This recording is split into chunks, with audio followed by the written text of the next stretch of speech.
What's the meaning of Buggins'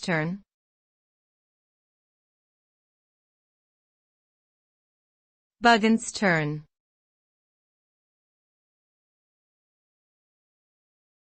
Buggins' turn.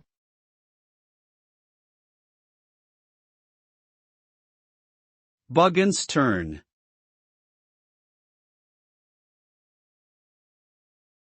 Buggins' turn.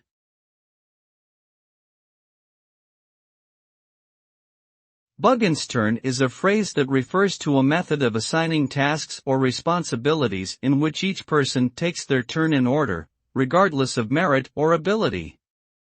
The term originated in the military, where tasks such as guard duty were assigned on a rotational basis.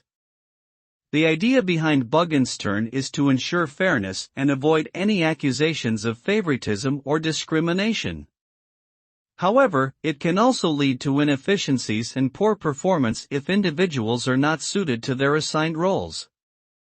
Overall, Buggins' turn is a simple but imperfect system of task allocation that aims to balance competing demands for resources and opportunities.